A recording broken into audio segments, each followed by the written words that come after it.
Hi, everybody. Welcome out to the Lager Room Guys Craft Beer Show. It is Tuesday, May the 23rd, 28th. That's the day, 2024. Jersey Johnny coming at you with me, as always, is none other than Mr. Beer Samurai. Say hello, Mr. Samurai. Hold on, son. What are you, like a waitress? It's so good. I was asking you how things are when your mouth is full. Well, hey, you know what? I didn't know you were eating. I apologize for that. Well, at the moment, I didn't know you took a whole bite right then. So what is it that you're eating? Why don't you tell us? It's a burger. Oh, it's a burger. Very nice. Damn tasty. Why are you eating that today, sir? Because it's National Hamburger Day, John. Happy National Hamburger Day, everybody. Happy National Hamburger Day to you. It is National Hamburger Day today. I did have, in honor of National Hamburger Day, earlier, I did have a hot dog. So there was that. But I will be eating John. I know. No. I'm saving the burger till after the show. So the burger is no, I didn't have a hot dog earlier. I'm kidding. I'm having burgers after the show. Didn't want to have it on the show. I eat after the show. We all know this. Dave eats on the show. I eat after the show. So well, before the show and on the show. Well, that's true too. So happy National Hamburger Day. And more on that later at the end of the show. We'll talk about that then. Yes, there is. That's good. Okay. I need something to wash it down with. Oh, there is one other day. There is another day today, yes. So why don't you tell us what that is? It's World Dugong Day. Happy World Dugong Day. And what is a dugong? Why don't you tell people that are not aware what a dugong is? I'm really not sure what the hell a dugong is either. It's some sort of aquatic animal. It'd be really nice if we had like an oceanographer or something that could tell us what the hell a dugong is. But I don't. Do you know? Oh, we do. You know what? You ask and you shall receive. We actually do have an oceanographer. Technically a marine biologist, technically, but 6 of one, half dozen of the other. Let's bring him on, shall we? Please welcome to the show, Mr. Matthew Potenski. How are you, sir? There he is. Biologist in the house. What? There is. First of all, what is a dugong? So it's a Sirenian. Oh, okay, that helps. Oh, there you go. Everything. Now you know. Have a good night. A Sirenian is a class of marine mammal that basically it's a small family. It means manatees and dugongs. There's actually, I think, only 3 extant species in the world right now. 2 of them are manatees, and 1 is the dugong. And where's the dugong? sea cow used to be in there, but the Russians ate all of them. So too bad we can't have any manatee burgers because I'm sure they taste delicious. But unfortunately, both dugongs and manatees are very highly endangered. So there you go. There are already sea cows left. We could have a sea cow burger, and that would kind of split the difference between a hamburger, right, cow, and blend these 2 days together. I mean, that would be awesome. So. There you go. Yeah, but dugongs are found in the Indo-Pacific area, and basically, they might be in Western Africa too. I'm not sure. But, manatees are here in the western side of the Atlantic, right. From the States down to like Brazil. Really? I didn't know they went all the way down. Yeah. That's very cool. Yeah, you have the West Indian manatee that's in Florida and the Caribbean and such, and you actually have another, like the Amazonian manatee that's found down in South America. So now what's the difference between a marine biologist and an oceanographer? Basically, their focus. So you can have a biological oceanographer, and they're studying the way that the water interacts with animals, whereas a marine biologist, the water is basically just a pain in the ass. It's just basically in your way from you studying the animals. It's the biome of the animal. Well, it's the focus. I'm not concerned about the water where the biological oceanographer is literally directly looking at how the water and the animals interact. Cool. And you are a marine biologist, so you care about the aminals. Yep. The aminals. So if there is a reason he's on the show, and it's really not to regale us about manatees and dugongs and all of that. That is correct. Little over 2 years ago, we were at Cloverleaf, and we had a launch party where Coastal Brewworks came online and started pouring their beer for the first time. Correct. Exactly 2 years after that, we went live again. We did. And where did we go live? We went live in Red Bank, New Jersey.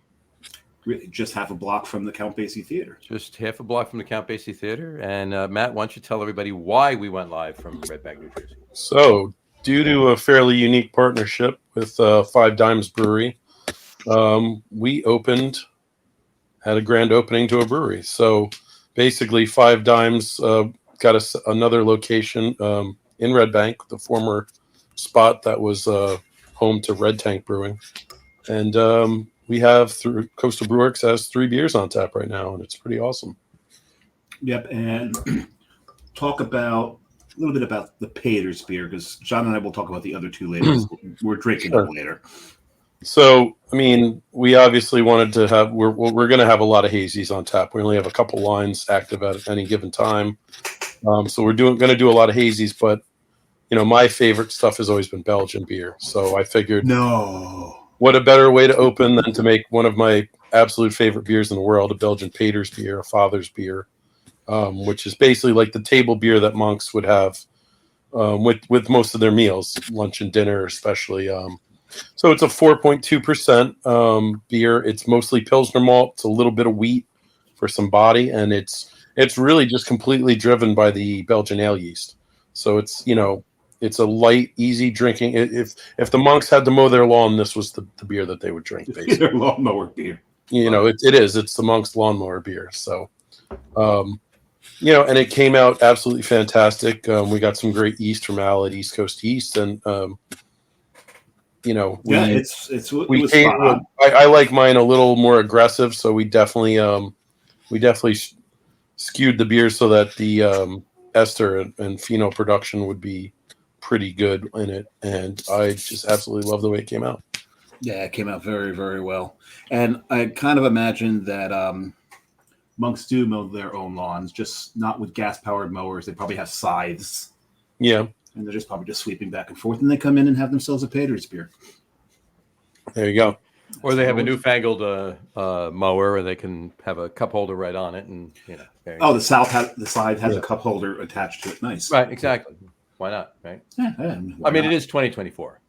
It is. Right. There have been some technological advances in monastery. They probably have a weed whacker that's been blessed. So that's there you go. There you go. You know, they got to make sure there's a certain percentage of holy water in the gasoline. Yeah. So they don't run all that well, but right. Yeah. Right. But yeah, so you know, some people call it a Belgian Abbey single. You know, it's a light golden. It's basically a Belgian golden ale, but it's very low ABV, and it's just a simple crushing beer. Perfect for summer, perfect for this weather. It's fantastic, and and the pour of it is just beautiful too. I'm just pulling up one right here. And I'll attest, the esters and the phenols really, really drove that beer. Yep. There's no mistaking that is absolutely a Belgian beer. Yep. Yeah, and the thing is, the fact that there's a plank of wood underneath it as well, and John's shot just also tells you that's Belgian. Yeah, it really just sets the mood. Absolutely. Yeah, so I mean, I was actually very pleasantly surprised because, you know, I hate to say it, I was a little selfish. I made that beer for me. We absolutely know that. You don't have to tell us. I wanted to have that beer, and then I just said, you know, if it takes most of the summer to sell it, we'll sell it. But honestly, the response to it was fantastic, and I think it's selling quite well. So you know, part of my thing, which is you know, I do want to educate people on Belgian beer. I feel that there's a lot of styles Belgian beer, especially that people don't have the experience with. So, you know, having that and introducing people to a Belgian style of beer like that they might not have ever had, actually is going extremely well, because I know a lot of people, you know, maybe just because it was my beer, they're going to try it. But after they tried it, I think they were a little blown away, and I think that they were very happy they tried it, and it kind of opened their eyes to a new style. So that was super cool this weekend. And if they ever start canning it, on the bottom of every can will be some marine biology facts. At the bottom of each one of those. There you go. Yeah, that's got to be something we'll put on there. But dugong is a relative of the manatee, right at the bottom of the can. Yep. There you go. Cyrenian, yes. Cyrenian. Which, so, of course, Cyrenian. But wait, get into the Latin of that really quick. Obviously, do that. You have the sirens, which Yes. are, you know, basically quote unquote mermaids, or Yep. whatever. And again, a lot of people think that the manatees or dugongs were, mistaken for mermaids. So they're their genus, or I think it's genus families, Sirenia. So that's why they're called Sirenians. Which really makes some of those stories of lonely sailors coming back saying they had made love with a mermaid really quite Right. Yeah. Unsavory. Exactly. Well, there's enough rum in the world, if you ask me. But some people celebrate World Dugong Day in their own way. Yeah. So that's all I have to say. All right. And some of them don't do it right. Some of them don't do it right. Damn, that dugong's got a smile on his face. Yeah. Right. We had a comment on here from Mr. Albert Gattulo. Speaking of Monkfish, he said, that's a damn fine beer. So good with tons of flavor with a low ABV. Absolutely. Well, thank you, Al. Thanks, Al. Yeah. What is the ABV on that again? 4.2%. 4.2%. Oh, that's a familiar number. But when you get a beer with that low of ABV with that much flavor, that's craft. Yeah. That's craft right there. So that's very impressed by that beer. Thank you. That's awesome. And by the way, I'll just let out a little secret. Matt was making the beer for himself, as he stated before. It was also for me. I enjoy it too, but yeah, I just let him think it was just for him. So there. Yeah, let him think that. Anyway, it was. I'll be honest with you. As much as I love the beer and the style, and I wanted him to brew that beer, he wanted to brew it more than I wanted him to brew it. So. Yeah, I mean, it's a style that I've brewed quite a bit as a home brewer. That I've actually, I won a couple awards for it, which is pretty cool because normally you're in competitions, you're in Belgian only categories, so it's like basically that little dude is going up against quads and triples and still did well. So, and especially since when you get to the categories that broad, usually the high ABV beers tend to dominate. So, well, I mean, again, the high ABV beers tend to have more flavor impact. Yes. So, it is tough for something. It's not because I'm not insinuating that the judges are a bunch of alcoholics. Mm-hmm. They might be, but I'm not insinuating that. I'm just saying, exactly to your point, the high ABV ones really pack that punch. And, if you can take one of those high ABV beers, one thing I know always impresses judges when you've got a high ABV, but you don't sense the high ABV. That'll usually impress judges. With a low ABV, you've got to bring flavor. Certain styles actually have alcohol, like a little kick of alcohol as part of one of the flavor descriptions. So, it's stylistically, important to either have it or not have it, Yeah, 100%. We got another comment here from Mr. Gene Lynch. Yes, that was a delicious beer, Matt. Thanks. Cheers. Yeah. Cheers, Gene. Thanks. Cheers, Gene. Good to see you this weekend, buddy. It's good to see you on Saturday. That was awesome. Thanks for coming out. So look, it took some doing, right? And it's still not where necessarily we wanted to be at this point. It's like Matt said, it's a fairly unique partnership that we're working through here. It's what it is, right? It's it gets beer out there and everybody's happy. But the bottom line is there's Coastal Beer on tap in Red Bank, New Jersey, and there's two others, which Dave and I will be actually drinking after we drink these. Speaking of these, what is your first beer, sir? Oh, well, I didn't want to go straight to the IPAs. Neither did I. But I know you're going all ales. I am. So I decided I better represent for lagers. Why not? Give one out there.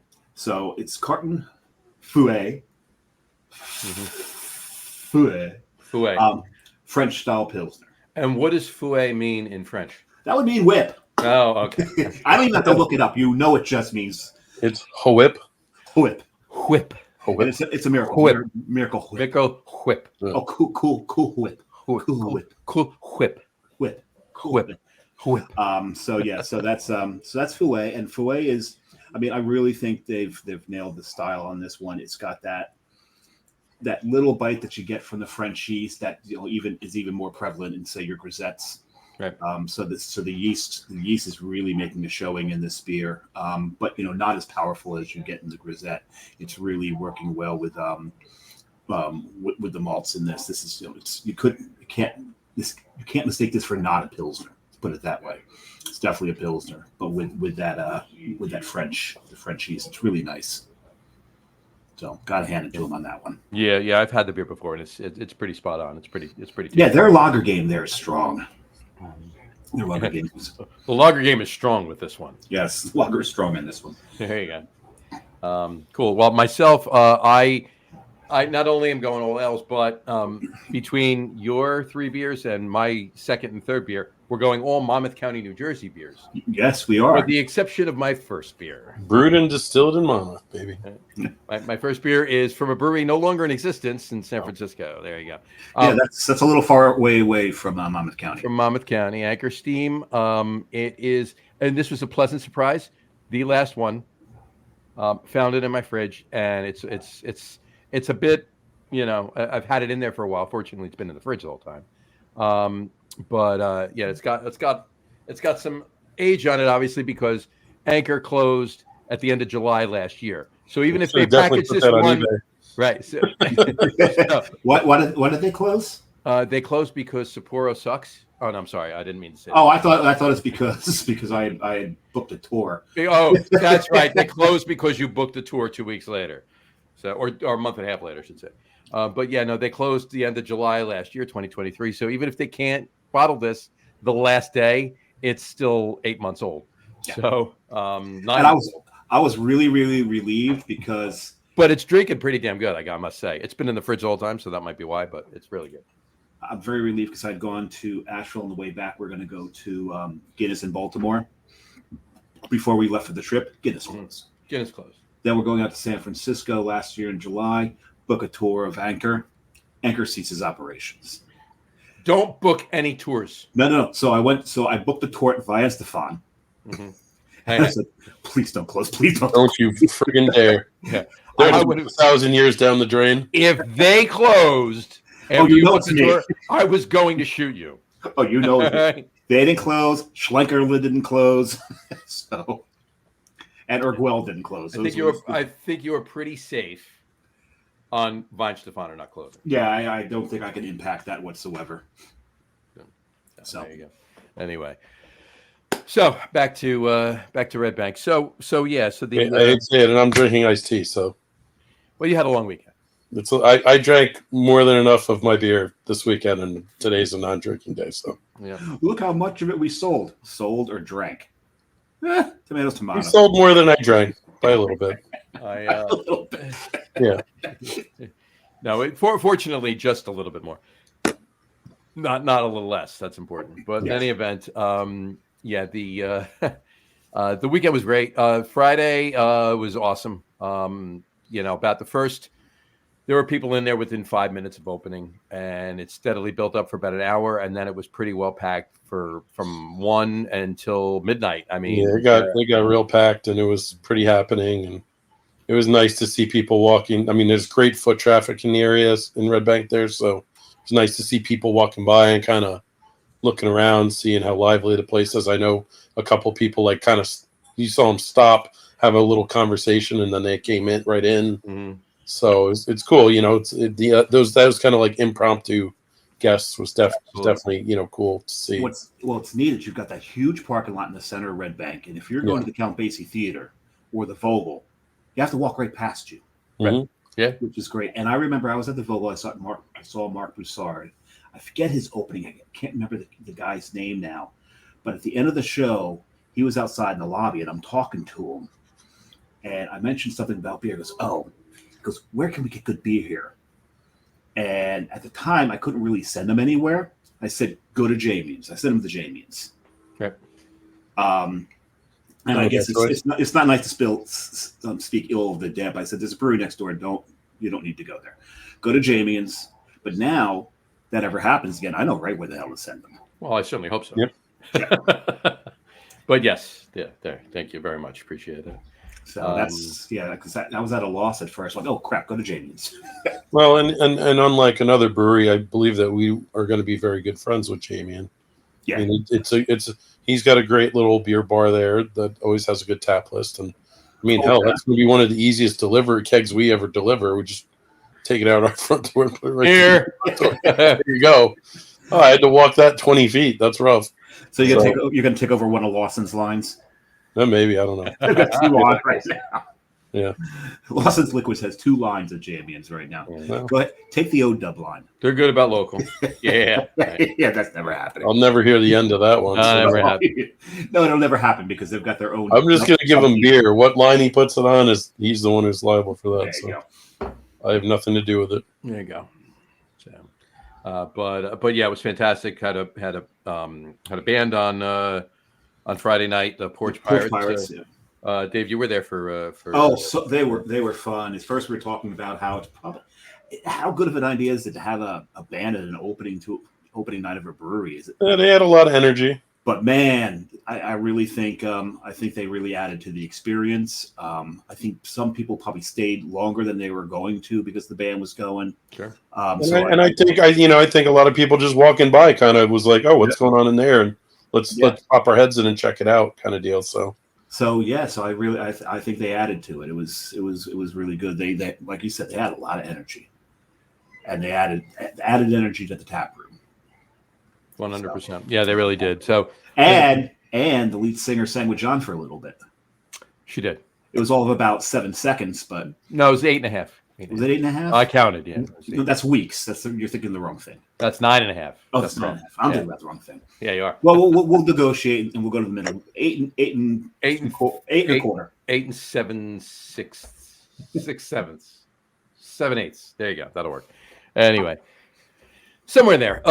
So the plan is to have entertainment on Fridays and Saturdays all the time. And hours would be noon to midnight, Friday and Saturday. Even if it's John singing a cappella, or it might just be me or singing Matt with Matt, no, me singing and Matt playing the spoons. So it would be. And John's like, "Hey, get off me! You said you wanted me to spoon. No, that's not what I meant. Playing the spoons, right? Exactly. So, but it'll be better than that. Trust me. But in any event, I'll be in the back playing the triangle over aggressively, or maybe I'll wear jeans and no shirt and a big chain, and I'll put on a mullet wig and play the saxophone. There you go. That's totally unnecessary. Yep. All right. Or you can get a cowbell and explore the space. Yeah. Okay. You can explore it. Really explore. We need a belly shirt, the space. A belly shirt and a cowbell. There you go. No, but the place definitely came together. I mean, it was a pretty hectic towards the end. I know all of us had a couple long days that last week, but we got it together. We didn't change the space that much, but we did the things that we did. I think were important changes, and it makes it look a lot more upscale, I think. And I had a number of people comment to me that the place looks great and things like that. So, very happy. There's a couple little details here and there, light bulbs and things like that we need to, I'm sure I was the only one noticing it, but no. Oh, yeah. No, because John knows that when I showed up that one time to help out a little bit, I went, well, you're short of 4 bulbs of a candelabra. And that's, I mean, I usually say that to John, but I'm talking about John, not the place. Right. Yeah. Exactly. But no, and so when we walked in, even Terry looked and goes, oh, they got a lot more bulbs in.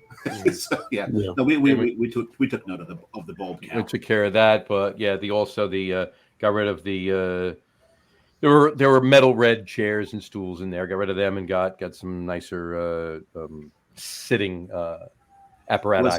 Was the table alignment different on Saturday than it was on Friday? No, it was pretty much the same. I know you guys were talking about altering the table alignment. Yeah, that's a work in progress. I think we're going to be ordering different tables at some point soon. But I will tell you, though, that the barrels in the back definitely worked out very well. I think there were a lot of I think that was a welcome addition because we weren't sure exactly how that was going to play out. But, yeah, a lot of people liked standing around them. So well, I knew on Friday it was the family and friends location.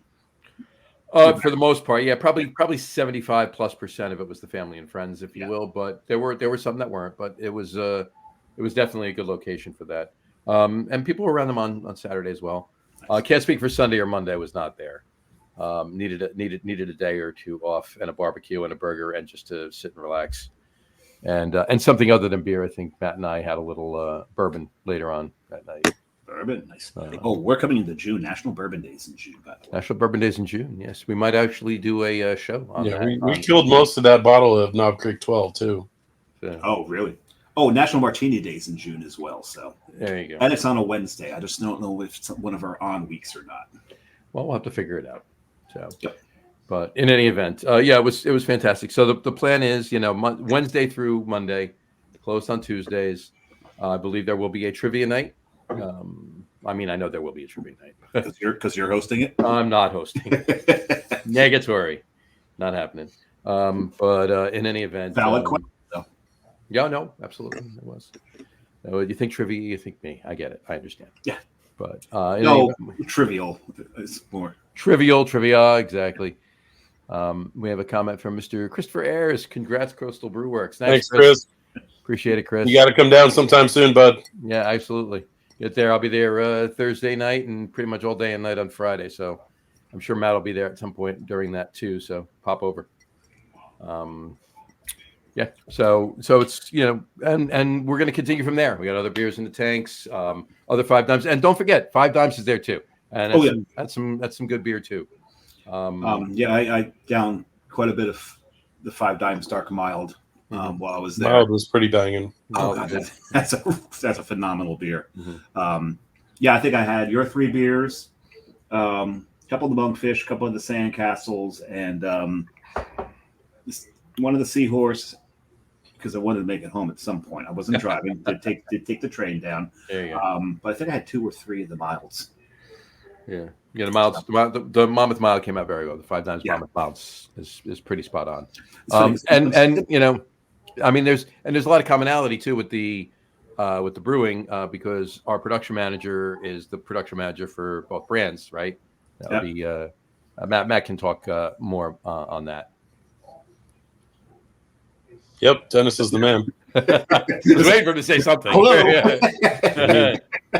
Cute. Yeah, I mean, I don't know what you want me to say exactly. No, talk about Dennis and talk about. You basically explained what he did, and he takes care of both breweries. No, so I just mean, where does that leave us? Well, maybe a little bit of his. He's not He's here. Also got he's also got a sparkling personality. Oh yeah. Well, so 2 things is one is I've known Dennis for a long time. I think probably around 16 years now. Mm-hmm. Dennis and I were in the same homebrew club like way back in the day. Wales? The Wales, yes. The Woodbridge Homebrew Ale and Lager Enthusiast Society. Wales. That's actually well done, taking the word you want, acronyming it, and working it backwards. That's pretty well done. Well, and also it has double meaning because, hard to find beers are also known as Wales. Yes, they is. There you go. So we were in Wales ages ago, and we've been friends ever since. And, we've gone on little beer trips to like Philly and things like that, over many years. And, it's been cool watching him. He went to NJ Beer Co. and then he went to Carton and then he went to Brick City. And then he just happened to become available right around the time this project was coming together. And so, we got him on board, and he is so organized and he's so knowledgeable. And,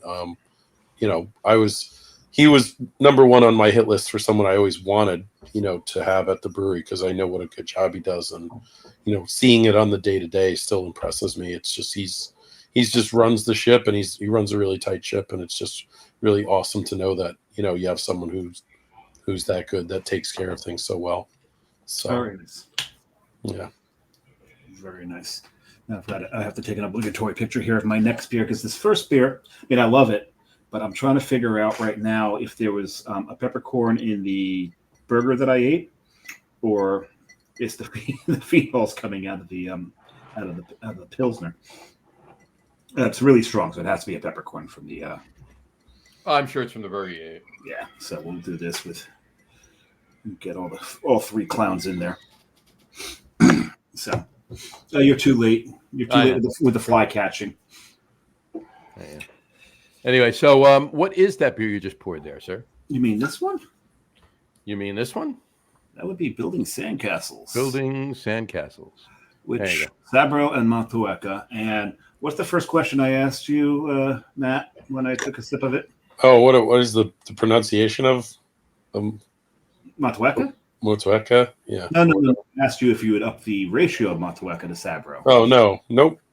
Because I mean, the thing with hops is they are agricultural products. Mm-hmm. So, there is some variation in years or even batches. It does have some terroir to it. I think you got a really, really fresh batch this time, because this throws more lime than the first couple batches you guys made of this. Well, and again, Sabro's a fairly aggressively flavored hop, so I try to actually it is more Moteca than Sabro in there. It's about a 3-to-2 ratio, roughly. I'm saying I'm getting just because I know that I want to bring it into some more like balance so that you're not losing those lime notes. I was gonna say in the now drinking in the can, the coconut from the Sabro is making more of a showing than it did off the tap of the brewery. Mm-hmm. It's in the can there's a little bit more balance to it, but it was brewery a lot of lime, which I love both. Love both. John knows I like coconut better though. But Coconut's your favorite adjunct. But there's no coconut in the coconut in this, but coconut, the flavor of your favorite adjunct, is in the beer from the hop. So that's why I love this beer so much. It's fantastic beer. It was a great seller 2 years ago when we first released it, and did really well with it. And I actually haven't had it. Last time we brewed it was probably a year and change ago. So it was a welcome return, if you will, to have it. We weren't launching it last Friday without our sandcastles. So you got to. Which I mean, it's a great summer beer with those coconut lime kind of flavors. It really is a great beer for summer with the tropical kind of flavorings, and we'll have it for summer, and we'll see what we're going to do in the fall. But we definitely wanted to have it out in the summer. Well, that's for sure. It's definitely a gateway beer. Anybody who comes in who likes Bud Light Lime, you want something a shit ton better. Yeah. You still like that lime flavor? It's a crusher at only 5% too, so it's some people don't want to have the big double IPAs. They want something a bit lighter. So I think it's nice to have that and the flavor. The other beer that we have. And the other one coming up. Chris Ayers just said, I'm with you on the coconut from Sabro. Absolutely. Gotta love it. I'm a Sabro whore, and Matt knows that. Dave knows that. So I know we're jumping the gun, but I got to get going pretty soon. So do you want to talk about that third beer before I go? We'll drink it in a little bit, but let's talk about it. Sure. Yeah, you might as well talk about it. I'll show it. I got it right here. There you go. And this is the special Rakow edition. Rakow version, and I'm trying to get the glare off the damn thing. There you go. Well, they're metallic. It's metallic labels, so what do you want? This is really hard. So talk about a little bit about that, Matt. Well, again, we wanted to do our flagships, bring back, our flagship beers, but obviously, with the opening, it gave us an opportunity to do something maybe a little bit special with, so basically Trojan Seahorse is kind of our main flagship. It's a double IPA. It's Citra, Mosaic, and Galaxy. But I wanted to do something and twist it. So I figured, you know what, let's do an extra hop in the dry hop. And then I picked a New Zealand hop called Rakow. So Rakow really has, it's got strong notes of citrus and tropical fruit that are going to work well with the original profile, but it also brings kind of like a green fruit, like almost like a pear apple. Or like the green papaya. Yeah. Or even stone fruit in a sense. And I think it does add a lot of dimension to the beer. I think it does really round it out. And I think you do get some lighter fruit or stone fruit notes towards the very finish of the sip that really make it pretty unique. The sad part is, you've got these hops in there, what they throw. You can explore and break down that flavor profile. 9 out of 10 people are going to check it in. Oh, nice tropical IPA. Mm-hmm. And that's going to be it. Right. Well, and that's fine. But it is what it is. That's what it is to them. And the Racow's only going to make it more tropical too, so I'm fine with that. Yeah. But to steal your phrase, you can't be mad at it. Yeah, I can't be mad at it. Nope. And the Nat has been getting very high praise. There's someone I work with who, from the initial batch, brought her a couple cans of it. She absolutely loves it, so I told her I'd bring her a can of this one that's got a different hop in it, and I think she's going to love this too. She raved about that beer. Right now, I mean, granted, it's a smaller sample size. There's been many check-ins, but it's a smaller sample size than any others. But right now, it's averaging 4.5 on. Which is pretty damn good for Yeah.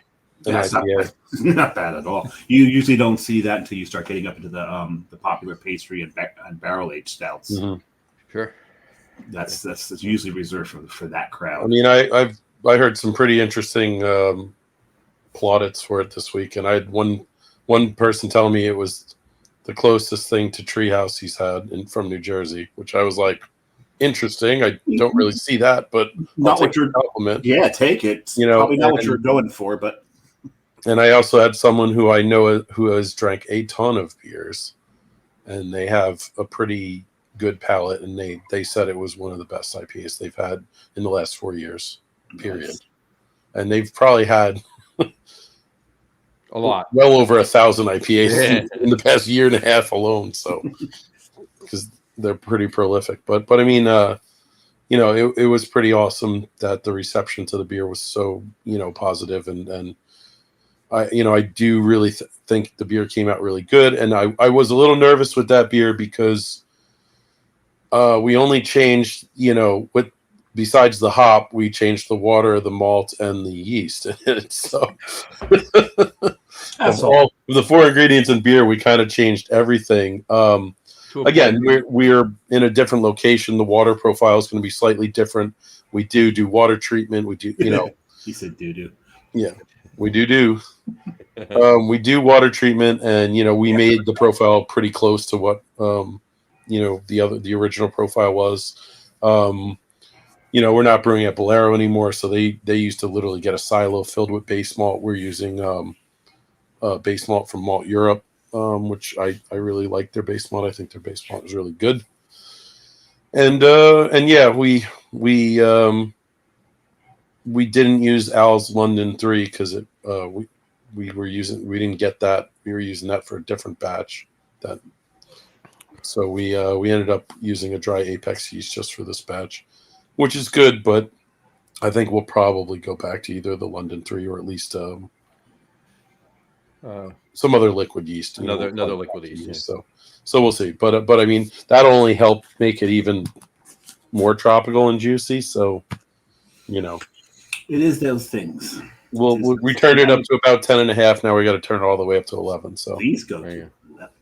Well, why don't you just make 10 higher? Well, that one goes one louder. So there you go. Yeah. And ironically, one louder is a name of a Five Dimes beer.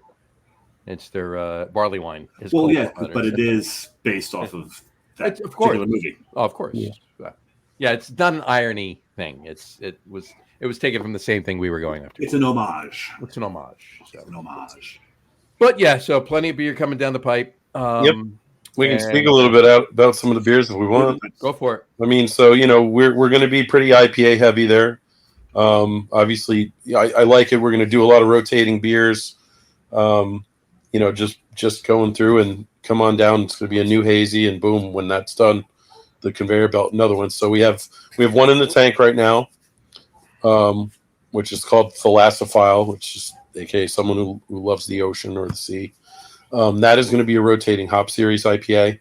So the first one we did is Strata and Rawaka. So every time we do that beer, it'll be two hops, and we'll do it again, sometime midsummer, and be 2 totally different hops. But you'll see that beer, around a lot. Oh, you're gonna go 2 totally different hops, not take one from the. No, I'm not gonna do the conveyor belt thing. I'm just gonna go 2 totally different hops. Mm-hmm. There you go. Yeah, and then we're busy for a while. What's up? There's enough hops out there now to keep you busy for a while. Yep. And speaking of that, so the other beer that we're actually going to be brewing tomorrow is another IPA. So Thalassophile is about 6.5%. Nice. And then we're doing one that's going to be called Shell Collector, so that's about 6%. And that's going to be Nelson Sauvin and a new hop called Vista. So Vista is supposed to have a lot of like stone fruit to it. So I wanted to pair it with something a bit lighter. Pun intended. Yeah. Yes. No, pear is not a stone fruit. Yeah.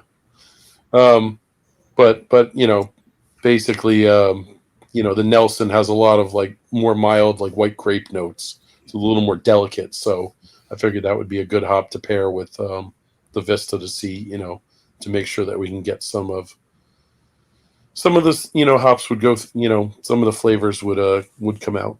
So, Mr. Albert Gattulo has a question for you, Matthew. how do you think Nectron and Sabro would pair up in an IPA? I think pretty good, and we could go ahead and try it. Mm-hmm. Maybe that's the next Thalassophile. There we go. You know what? And we'll put a little caricature of Al on the label. Yeah. Can I draw it? And Dave can draw it. You don't want me to. Sorry, Al. I want to stay friends. I want to stay friends with Al. Again, the only thing I would say to that, Al, to flush an answer out would be that I think the Sabro would be a lot more aggressive than the Nectaron. So you just have to do, you just have to balance it. You'd probably have to put maybe 2-to-1 or something like that of Nectaron to Sabro to kind of balance the two hops out. So you're getting flavors from both. That makes a lot of sense. Al just said, just a belly. Just draw a belly. Yeah. Wearing that shirt or not that shirt. 6-1.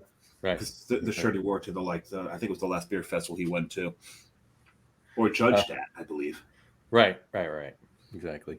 That's not a bad thing. And then we got some other things. We'll Rising Tide will be making a return in August, leading up to Oktoberfest. Rising Tide, which actually the can made a showing at Wein Stefan. Yes, the can only did not need anybody at Wein Stefaner to taste. Although we love Rising Tide, they didn't need to taste it. That's what John said. Just get someone from the brewery to hold it. Yeah. And I felt kind of bad because the person at the brewery got to hold this actually from Pennsylvania. There you go. But it's like, hey, it's still it's a brewery employee. Exactly. That worked. But and then got a couple other goodies other than IPAs. I'm saying got a couple other goodies in line in the works for the fall. My favorite, right? And then in November. In November-ish, we're looking at, and we might do it sooner too. We're talking about even doing it sooner to get a dark beer on in the summer. So Nautical Twilight might be making a return sooner than November. I absolutely love that beer. I hope it comes sooner. I was actually, when you first told me you were brewing until November, I was a little disappointed. Might be sooner. We'll leave it at that. But that's a popular beer. Oh yeah. It's probably our second most popular beer behind Trojan Seahorse. And that's for sure. But and some other goodies. We won't get too far ahead of ourselves, but some holiday stuff will be in the works as well. But, and if Monkfish moves pretty quick, we might have to throw another Belgian over there. So we'll see how that goes. There we go. I'm not going to complain about Belgians coming on. Not at all. So, all right. You sound like you have to go. I got to go. I got a jet. I got a bunch of stuff I got to do tonight. But, I'm very, very happy with the first weekend. Very happy with the turnout. Very happy with seeing lots of friends that came to support us. Family. Very happy with the reviews on the beer. Everything's been pretty glowing so far, sure. Which is what you want. And, you think that you make beer, good beer, but it's nice when you get that, confirmation and and you can see it. You can see that people are enjoying the beer. You can see that people are going up and ordering a second glass of it. So, it's not like, hey, good job. We love your beer. And they're, no, people were genuinely enjoying it, and it was really great. So 100%. Anyway, I got to run, but if anyone wants to try our beer, come on down to Red Bank and see what all the hubbub's about. And right under my name there, it's half a block from the Count Basin. Yep, right next to Daniel's. And one other thing we got to comment on here, Danielle. Hey, Danny. Hey, Danny. Hey, guys. You missed us talking about Dennis and giving him tons of kudos. Well, he's in the picture. Yeah. Yes. When you pop it up, there's the aforementioned Dennis right there on the left. There you go. Yep. Those of you just listening to the audio podcast, beard of knowledge. 45 minutes into the video, sure. So you can see what Dennis looks like, and Danny for that matter. And Danny, absolutely. But I don't know where I was going with that, but yeah. Anyway, come on down. Come on down. You're talking about validation. Yeah. And it was great. It was great to, have that confirmation, and it feels really good. And, we'll keep putting out more beer, and hopefully they're all bangers, and come on down and try them out and enjoy them. And And that's all I gotta say. if either of us or both of us happen to be there when you're there, we'll say hi. At us too. Absolutely. So. 100%. And Daniel says, I'll let him know. Yep. There you go. So, the beard of knowledge himself. the beard of knowledge. The beard of knowledge. Yes. So, The beard of your knowledge. Nice. The beard. All right, guys. Well, cheers. Enjoy the rest of the show. And drink Coastal. All right. I'll see you tomorrow morning. Come on down to Coastal Town. All right. Cheers, guys. Cheers. All right. We have another comment here. And cheers. Chris, we're staying on. So if you want to hang out, you can comment with me and Dave.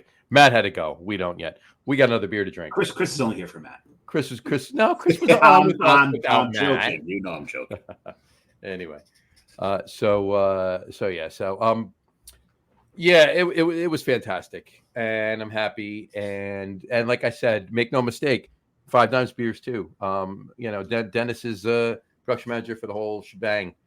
And there was good. There's good liquid flow in there. John is brewing. He's up on the brew deck brewing. Fantastic brewer as well. And I mean it's a good nucleus. It's a good gang. It's a good group of. And you're in a damn good location as well. So Yeah. if you're gonna go there, don't eat before you go. Grab something at Jamie's, bring it over. Go across the street. What's the name of the place across the street? Elsie's across the street. That's an OG sandwich shop in Red Bank. Or go up to John and Mike's favorite place, just past the Count Basie Theater, Monmouth Meat. Get yourself a chicken parm. Mm-hmm. And you got so many options while you're there. There's everybody. There's the whole gang up on the deck. It's from Dennis, myself. There's Jim. Yeah, there's Jim, Matt, and then John, the aforementioned John. John. Brewer there. So there you go. Yep, and we know the photographer of that. You may know her better than I do. I know her a little bit better than I do. Yeah, than you do. I know her better than I do. I know. Okay. Hold on a second. There you go. What did you? I know her better than you do. Here you go. I'm not sure. I sprayed absinthe in the glass before I poured I gave it a wash. You're not doing THC beers already, are Not you? so much. No, not yet. It would be my daughter Rachel. She took the picture, so that was fun. I got the same picture from a different angle. You took the same picture from a different angle. Yes, you did. Yeah. And you guys didn't know I was doing it. Otherwise, I think everybody would give me the finger. So it's good. Well, actually, that would have been good because we'd have been facing Rachel, but giving you the finger off to the side. That would have been, Yeah, that'd have been perfect. That would have been perfect, actually. But in any event, there were. It was a good. There were friends and family, not a ton. Hopefully, there'll be more. It was just it was so busy.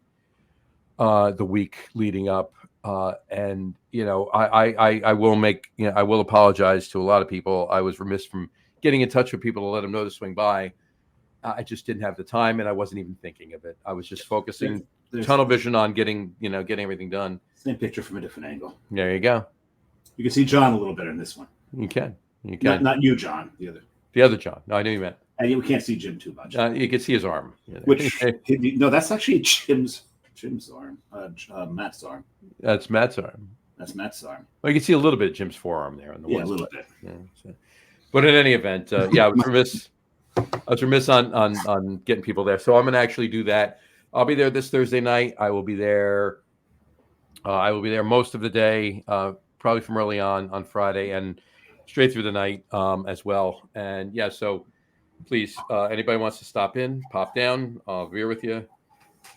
We'll chat. Come say hi. Come try the beer. Not just come try the Coastal for sure, obviously, but come try the 5 Dime stuff as well. Like we said, the Monmouth Mild is fantastic. Dennis put together a few good IPAs with 5 Dimes as well. Some stuff that they've been doing up in Westwood already, plus some new stuff just brewed down in Red Bank as well. And it's fun. It's a good place. It's nice and cozy. It's cozy with room, if you will. Yeah. I've been saying that. Some good industry turnout too. Yeah, it was a good vibe. So, I do want to say though, and I saved this till after Matt left. I have a picture up here now. Yesterday, I had a barbecue. small one on Sunday. Kids came down, so forth and so on. Later on at night, Matt came over. We lit a cigar by the fire pit and had some bourbon. That's, you mentioned the Knob Creek 12. That was pretty tasty. He brought over. But yesterday I went to Jess's cousin's house for a barbecue, and I brought some beer. She had some as well. Because she had been there on Friday as well at the brewery. And I took this picture. I just want to put it up here. And to say I was in heaven, I'm in heaven, would be an understatement. Okay. So I'll put it up. And Dave, you can tell me why I was in heaven with this picture. There we go. Don't think it's the burgers in the back. Oh, those, they do look yummy. The burgers were good. I did have one. Yeah. There's beautiful sandcastles right there. Yep. It might have something to do with that lineup of, look like they're pretty well cooked brats. They were brats. Yes. That plate of brats. I think I had 3 of those. So, yeah. Did you bother putting them on a bun? I put 2 on a bun and 1 on a plate on its own. Oh, I was just picturing you picking it up and just shoving it in your face. I was thinking of doing that for the first one, but I was like, let me be a little more classy. A little bit. Have some decorum. Little decorum. And do it like that. Yeah, so yeah, that plate of brats and that sandcastles went. That's the way I like I like a potato roll, a brat, some mustard, some decorum, maybe some sauerkraut. Like a good schmear decorum on the top of my bread. Good schmear decorum. Oh shit! But and you have to have the beer onions. Oh hell yeah! Oh hell yeah! So John's an expert on cooking brats, but I'll tell you right now, the best way to do it. Every recipe for well-cooked brats starts off with open 2 cans of beer. Mm-hmm. 1 for the onions. And 1 for you. 1 for me. But it goes into the boiling water, and you boil the brats in that first. Then while you got the brats out and the fire is warming up and you're getting ready to grill those brats, you boil the hell out of that beer water with the onions in it. Oh, you got to put the onions in ahead of time. You got to boil the brats in the onions. Mm-hmm. And then you boil the hell out of it until they get nice and brown. Mm-hmm. Stir those. And if you want, put some hot pepper flakes in them. I do that. Yep, not too much. Just a touch. Just a touch, just so that you know they're there. It's like a shake or 2. Done. Yeah. It's not like John, Tom, and I do with bitters. No. No, it's not. It's just a couple dashes of bitters. Yeah, just a couple. Just a couple. Just no more than a couple. Just a couple. 2 and there. 2 dashes. You mean 2 minutes of shaking? 2 minutes of dashes, right? No, just a little bit. And you cook those down until they brown and start to caramelize beautifully. And John knows I'm not an onion fan, but I'll still eat those. The beer onions, yeah. Yeah, the beer onions. And that's the way you do it. What onion do you use for your beer onions? It depends. It depends what kind of mood I'm in. White onions really work well in it, but they tend to have too much sulfur to them for me. Mm-hmm. So it's either going to be the Spanish ones, or if I get them, I'll get the Vidalias, because Vidalia is just a beautiful sweetness. Vidalia, I just go straight to the Vidalias. Bing, bang. Well, that's what I said. If I can find them, it's going to be Vidalia every time. Mm-hmm. And especially beside of that black dirt, which was mentioned on the last Anna Chaser. So this is true. This is very true. So how you doing with your sandcastles there, sir? Loving it. I only got a little bit left too. So oh no. I am ready to open this seahorse. As am I. This is a lovely, lovely beer. So let's put the crawl up, because we're obviously both drinking it. And the thing about it is, I rave about sandcastles. I rave about seahorse.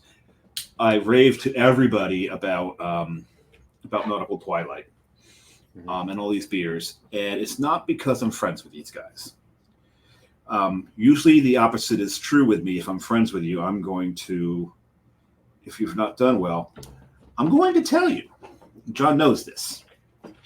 Dave does not hold back any punches. No, I am honest, and I'm brutally honest at times. It's I've been told that that's easily one of my best qualities and most annoying qualities. Mm-hmm. So I'm not blowing smoke up anybody's ass. Nope. If they make a beer that I don't like, I'm probably not going to say it on air, but the omission of raving will probably tell you that, okay, maybe St. Martin doesn't like this one. But These beers are really, really something else. These are, and I'm glad that Matt's got his confirmation and it's making him feel good rather than just hearing it from us all the time. Yeah. Yeah. No, I mean, I'll tell you, Whoa, that's weird.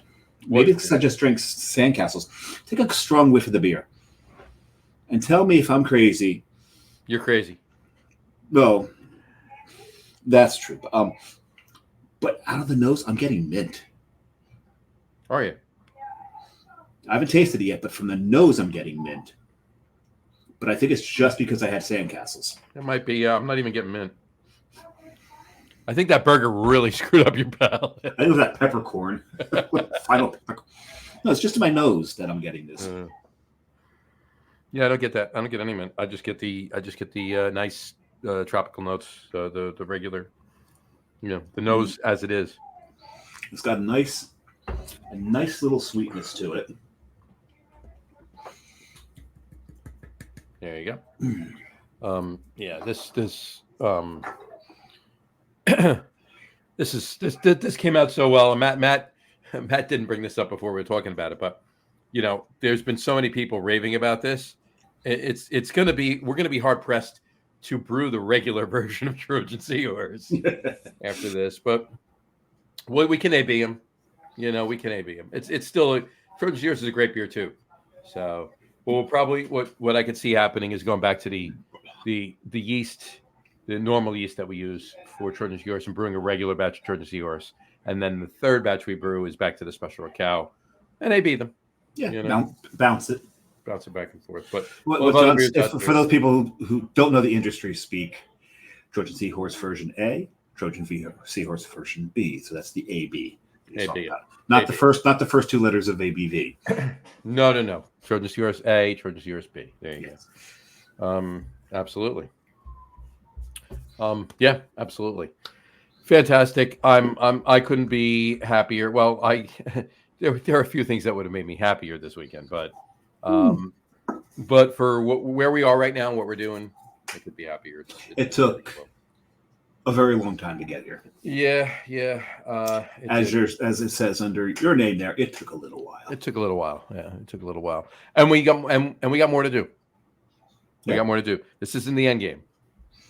Nope, there's 3 big steps. 2 of them are accomplished. Yep. Well, four big steps. 4 of them are accomplished. 1, start brewing beer. Right.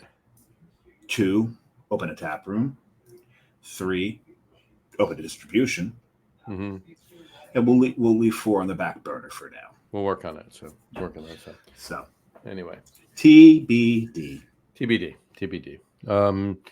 Cool. So why don't you tell me, a couple of points of notable points, if you will, for yourself from Friday. Well, Friday, the one thing I will say, if you're worried about drinking too much there and you're near a train station, they're 2.5 blocks from the Red Bank train station. Mm-hmm. So Carrie and I Ubered to Secaucus Junction. We jumped the NJCL, which is the New Jersey Coastal Line. Mm-hmm. And even the Express stops at Red Bank. Mm-hmm. So if you wind up on the Express and oh crap, I'm the Express, don't start Googling, you're okay. Because that's what I did. Did we get it? Because we actually got to the train station a little earlier than I thought. So we jumped the train beforehand. Got down there, 2.5 block walk. You pass Monmouth Meats. You pass the Count Basie. Mm-hmm. If you can see the sign from the Vogel, you're heading in the right direction. They're right on Monmouth. So you get off the train and just cross over. Walk a little north, cross over the tracks there. I think it's the only place you actually can cross is on Monmouth. Right. Yeah. So if you get to Monmouth Street in Red Bank, when you get off the train, that is, and you need to make a right because just walk to Monmouth Street from the train station and make a right. If for some reason if for some reason you're confused on what right or left is, all right, and you make what you think is a right, and it's really a left. If you walk a block and you can't walk any further, you've gone the wrong way. Turn around. So you get off the train, go to the right off the train. Walk up until where you can cross, make a right, go 2.5 blocks, and Yep. turn right into the brewery. Yep. It's really that easy. So if you're worried about drinking too much while you're there because it's just too much damn good beer on tap, do that. Right. So that's the first one. Second one is we ate at Jamie's before we went in, because I knew if I'd went in, I would drink and forget to eat. So we went to Jamie's first, but there's so many great food options in the area. But there's virtually unlimited food options in the area. Red Bank, New Jersey has a ton of restaurants for everything from sub shops and Chipotle, all the way up to Char Steakhouse and everything else. So everything in between. So, if you like really old school Italian American, you got Buonasera right there. Buonasera's right on the corner. Basically, Buonasera. Other than the you got the Count Basie Theater, Buonasera, Route 35, H&R Block, Jamie's, and then the Brewery. Yep. If you're looking at it that way. Route 35 has another name to it. Maple Street. Maple. But if you go and you're driving, drink responsibly. There's a huge parking lot right in the center of Red Bank. Yep. Just go to the south side of the parking lot, turn west, and you're right there. Yep. You can go to Rick Coffee first if you want. That's on the northeast corner. You could do that. Wake up a little bit. But if they're serving Nautical Twilight, don't bother. Get your coffee dose. Right. But of that night, it was just the turnout. Got to meet John's son for the first time. I've met him before. You have. You know him better than you do. I know him better than I do. We had a great time with the band. A great time with some interesting folks that showed up. There's Jonathan right there. There we go. Great time with interesting folks that showed up, family that showed up, friends that showed up. When we first got there, there's a few small children in there. Once the band started going, they all cleared out. Yep. Correct. It was, and like you said, you guys made a few little changes to the tap room, and they were all for the better from what it originally looked like. It was. It took some doing. There's more to come. We did what we wanted to do for the opening. There's some other things we want to change, but there'll be a work in progress, and it's just subtle things. It's nothing crazy. We'll some additions, some deletions, and we'll get there. We'll have them done. And I've got to say the staff that you have on. So your taproom manager. Yep. Buzzing all over the place all day long, making sure everything was correct, making sure you had enough glasses in rotation. Really did a great job. Right. I can't remember her name, who kept serving me up at the bar. Jane. After my second time coming up, I didn't have to tell her what the tab was under anymore. Right. Yeah. She knew. Yeah, she kept track of all of her customers. So you've got a real good staff there, a real good service. Even when there was a line 5-6 deep, it moved quickly. They're getting the beers in people's hands. So, great experience all around. There you go. Absolutely, 100%. I'm glad everybody had a great time. I'm glad everybody enjoyed the beer. I'm glad everybody is jazzed and psyched to continue to come down and pour back some pints with us. And what's great is you've added a link in that Monmouth County beer chain, right? Because you start up by the Hook, with Carton, and then you come down. Then it's you guys, and you get. There's Belford up there. You got Ross up there, and what's the other one that was closed when I tried to go to them? Talking about Grin. Right. So if you come down, you hit Grin, Ross, Belford, Carton. Come on down to Red Bank, hit Five Dimes and Coastal. Then you're gonna head south from there. You've got Birdsong. You've got Birdsmouth. You love calling it Birdsong. I don't know why. Ale Song and Birdsmouth. And it's funny because I've got a bottle of Ale Song right over there that I'm bringing next weekend to the Right. party, John. And what's You know funny why? is why? Because it's Day of the Creek It's on Dave. Saturday. There you And go. I've got an ale song, barrel-aged Creek, Yeah, yeah. that I'm bringing to the party. So if Andy and Rocco change the name to Birdsong, then Elsong would have to change it to Alemouth. Yes, just swap. Just do a swap. Make me right. Exactly. You've got, Gretchen's in there, Kane's in there. Mm-hmm. There's so much going on in Monmouth County. Monmouth County is like the premier beer destination in New Jersey. And I mean, don't forget popping over to 34 and going over to Source. You got Twin Lights over there, right on Asbury Avenue. And then Bradley Brew Works, Project.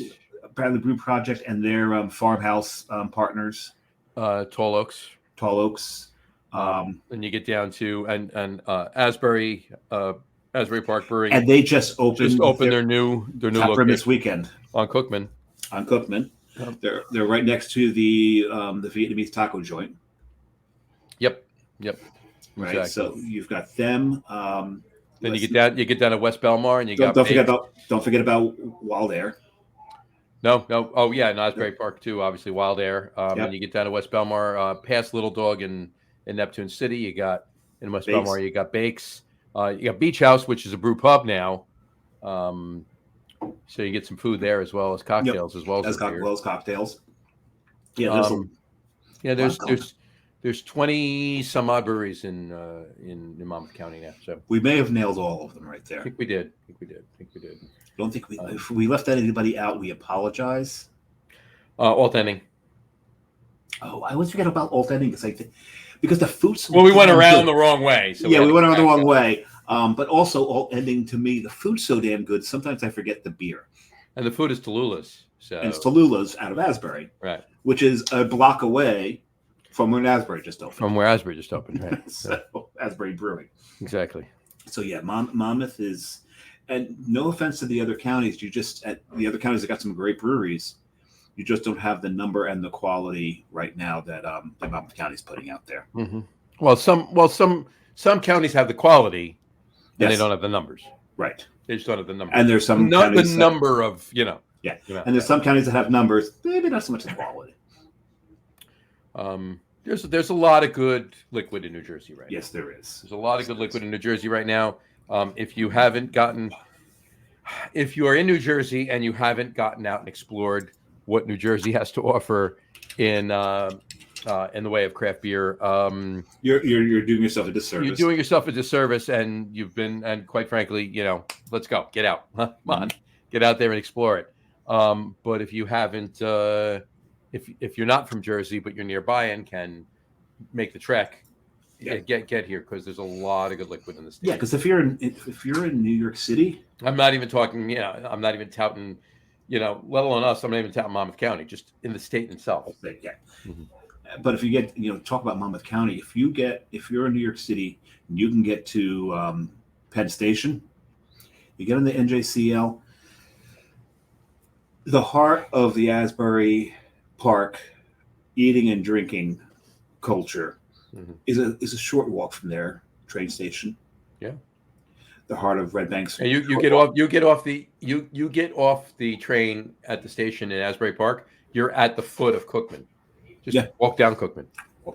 You go all the way down Ocean, and then you're walking up Ocean Avenue to the boardwalk. It's all right there. There's other places around. Yep, but that's the heart of it. The heart. Red Bank, getting off right at Monmouth. Yep. Belmar, you're in the heart of Belmar. Right. You're right at the northwestern corner of the heart of Belmar. Yep. You walk 2 blocks east, and you're at Beach House. Yeah. Not even you don't even have to cross the street to get to Beach House when you get off the train in Belmar. You can walk across the parking lot. Yeah. Walk into the parking lot from the station, and then walk to the northeast corner of the parking lot, and you're at Beach House. And that parking lot, there are some interesting eateries on. Tons.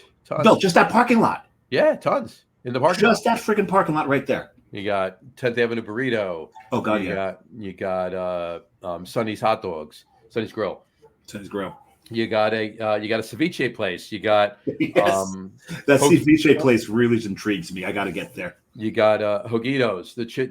Things that they're doing with chicken at Hogitos is stupid good. Oh God, what is the thing that they're famous for? There's this like one sandwich that they're famous for. Yeah, but there's the I couldn't tell you the name of it because I go in there and I just I go with one that actually has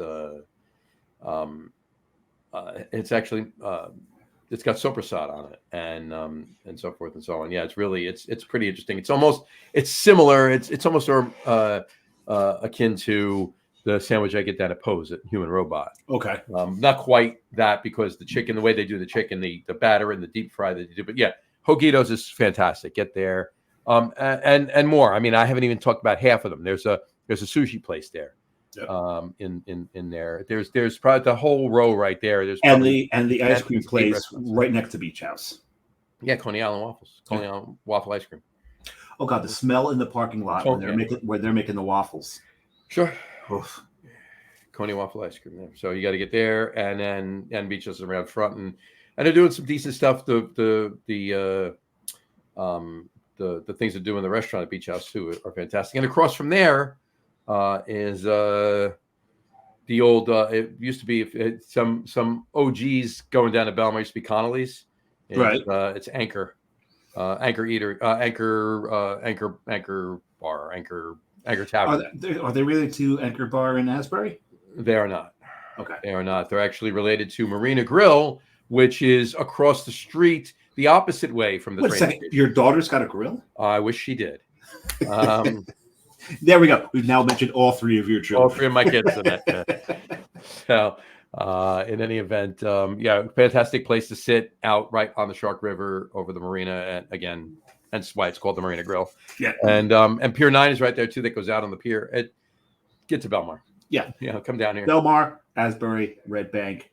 The train stations will all get you in right into the heart of the place. And so easy. And if you're on the train and you get to Red Bank, once you get to Red Bank, your next stop actually there's 2 stops and you're going to be in Long Branch. You got to transfer in Long Branch. Long Branch transfer because it's the electrified train from Long Branch north on the North Jersey coastline, but from Long Branch south to Bayhead, it's all diesel. It's all diesel. So they haven't put the catenaries in then. Exactly. So, but the funny thing is, you got to do the same thing in Union Station in DC. Yep. Yeah. Right. Catenaries end at DC. Diesels take over from there. Right. So then, I used to work for Amtrak. There you go. That's how I know these things. So then, whatchamacallit? Yeah, but when you get down to Belmar and you go a little bit further, you go to there's a station Spring Lake. You get down to Manasquan. You get to Manasquan. At the train station in Manasquan is the Irish Rail. Great burgers there. Great. Wait, oh God! And you know what? We know someone who works there. We do. So, and great beer inside too. Sometimes you can find Coastal there. Sometimes you can. And then if you go another stop further than that, you're in Point Pleasant. And we don't have to tell you what's in Point Pleasant. Yeah, right? There's all kinds of stuff. Yeah, so. Mostly kids, but yeah. No. There's a lot of stuff to do. There's a lot of adult stuff to do. A lot of adult stuff to do. And if you Martell's Tiki Bar. And if you walk the other way, too, you got Amendment 21. You got Uncle Vinny's Comedy Club. You got B2 Bistro. You got a bunch of stuff to eat going up Arnold Ave. And then when you get to, which we call Bay Ave, you go down and you go right into, what's that one brewery called? Oh. Not Heavy Reel. Heavy Reel? No. Heavy Reel's down Seaside. That's in Seaside. That's in Seaside. Point? In Point. Oh, you've lost me. Last Wave. I've yet to be there. I do need to get there. They're related to Wild Air. They're related, yes. And when I say they're related to Wild Air, they're the same owner. They're the same owners. It's the same people. Same people. You've got a comment up there, John. I do. From Doug Smith, just says, love hearing this. Looking forward to visiting Red Bank. Congrats. Thanks, Doug. Looking forward to you getting up here, too. You got to let us know. Yep. Make sure, I'll be there. Make sure Dave gets down, too. Yeah, we've been following you on, you've been sending us your beer adventures and loving to follow that. Bring some Burley Oak up with you. And I have to ask you, Doug, assuming you're still watching, how did you like Elder Pine overall? Elder Pine, that's it, not Burley Oak. Elder Pine. It's one of those tree breweries. Right. How did I don't think you need to ask him that. I think he gushed. I know. I had to dry my phone out. He was gushing so much over Elder Pine. I know. But what here? So I told him to go. My phone's still in Rice. He goes to Elder Pine, and he makes me jealous because he got a beer that I haven't had yet. That barley wine. That rye wine. The rye wine. Yeah. The rye wine. Yeah, I saw that. He loved Elder Pine. Absolutely. Yes. And congratulations on the Celtics making the NBA Finals. Absolutely. Hopefully you'll be congratulating us in about another 2 games for our Rangers getting into the Stanley Cup Finals. Exactly. Yeah. Hopefully tonight. And hopefully we can get some revenge for your Bruins there, Doug. Yeah. Exactly. We'll get a little revenge for the Bruins. Hey, you got revenge for our Knicks. Yep. We'll get revenge for your Bruins. Yes, it's some original 6 vengeance. Right, of course. There we go. There you go. And he says Rangers are playing great. Yep. Actually, the last game continues. They were completely outplayed. They just scored more. Yeah. They were seriously outplayed in that game. Actually, they've been outplayed in 2 of the 3 games. The shots on goal in the last game, the difference was staggering. It was stupid. Yeah. The thing is, it's you look at the Panthers, and they got fucked. And when I realized, oh God, they're facing the Panthers, and they got Bobrovsky in goal.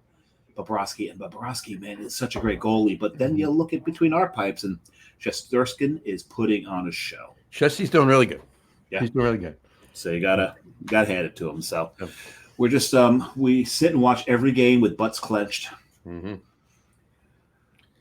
They're making it interesting. All I want, and whatever happens other than this is fine. I don't care if they lose every other game than this.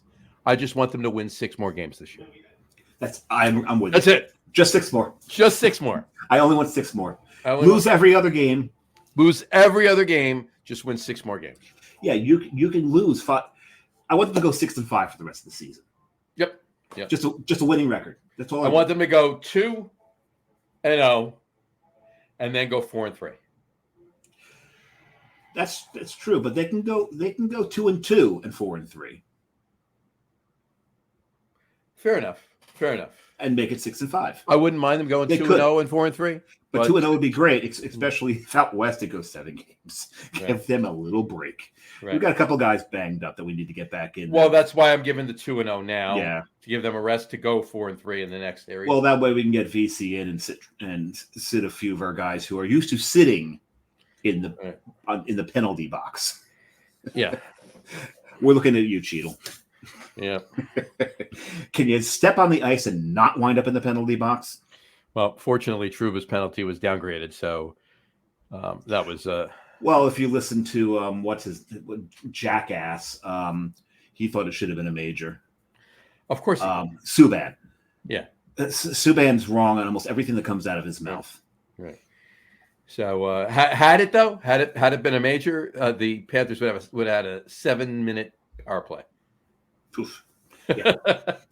Yeah. And even Shesterkin can't handle that kind of firepower for that long. Right. So, well, we'll see. Like I said, 2-0 I'd love, but 2-2 at least 2-1. If not, 2-2 is fine. And then 4-3. That's all. 6 games. I wouldn't mind them going 6-0, John. 6-0 would be very nice. It'd be very nice. 6-0 would be very nice.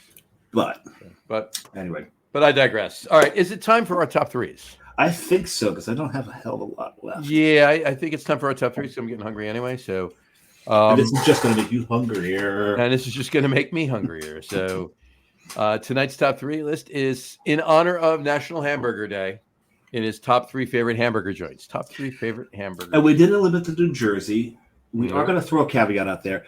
We decided to disqualify Cloverleaf because, as far as we're concerned, Cloverleaf's got fantastic burgers. Their Burger of the Week program is amazing. I got to name one of those burgers. He did.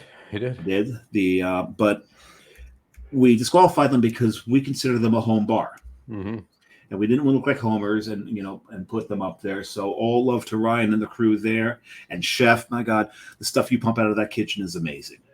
So, but we had to give a shout out to Cloverleaf. 100%. I'm actually going to go chalk here, John. I'm going to give one honorable mention, and then I'm going to go 3, 2, 1. Done.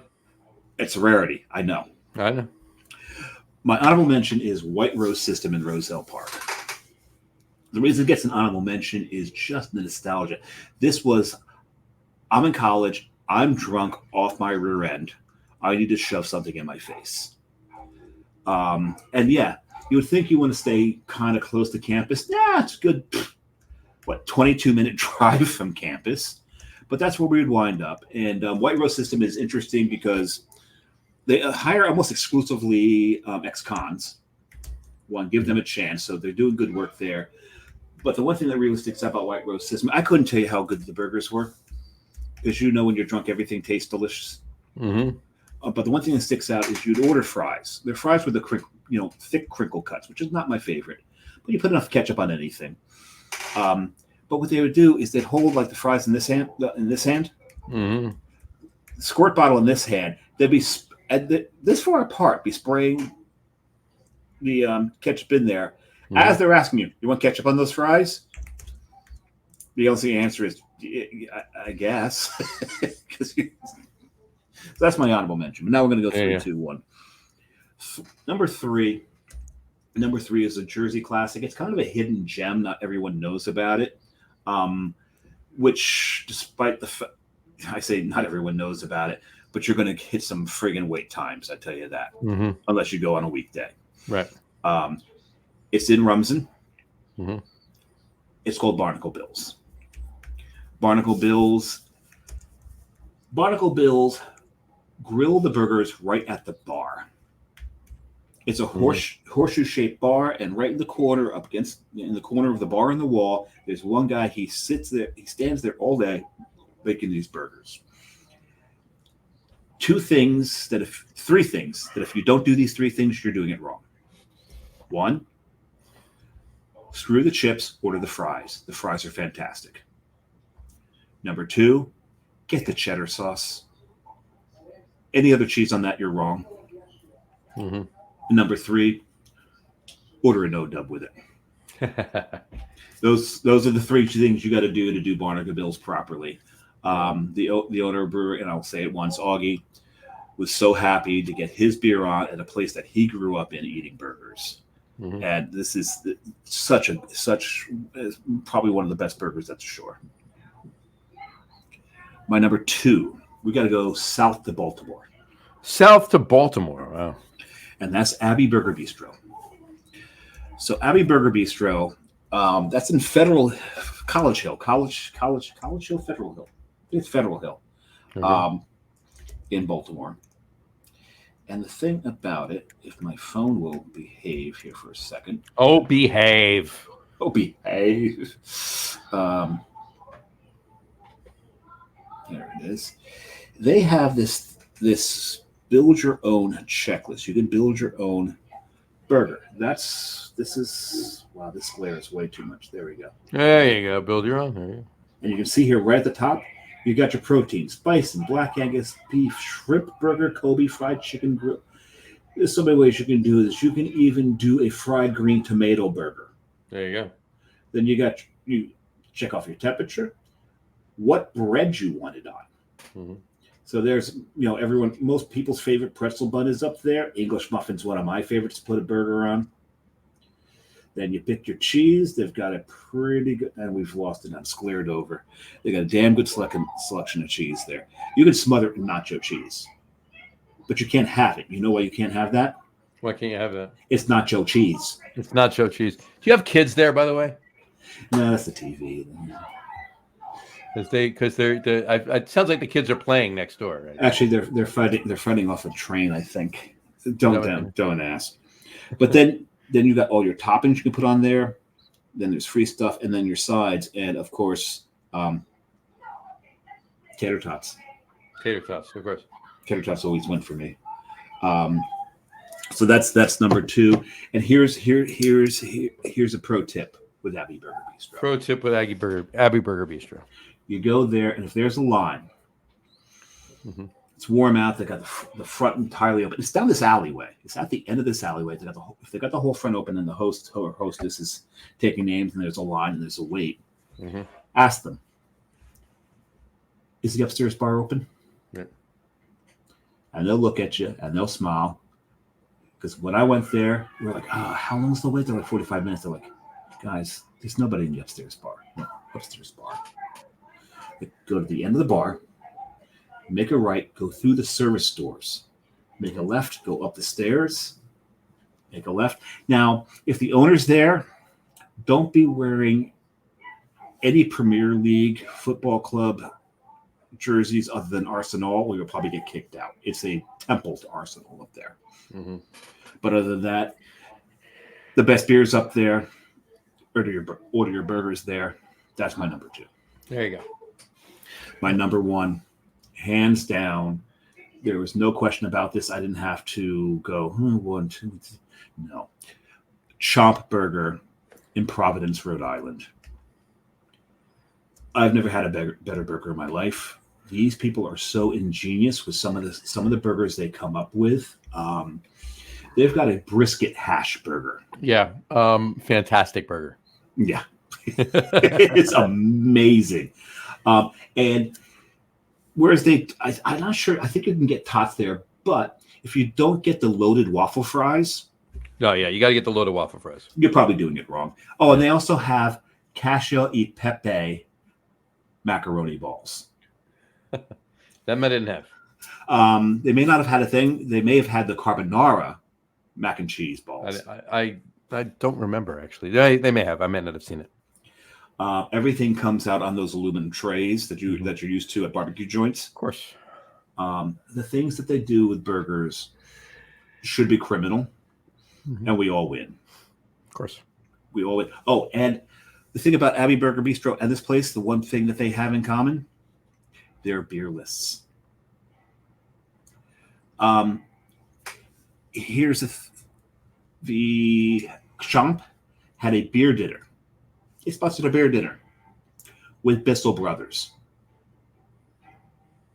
That works. That works. That works.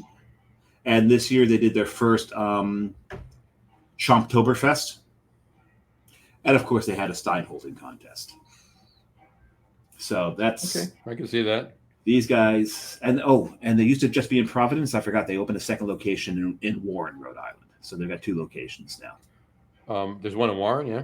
Yep, there's now one in Warren. So Oh, well. get there,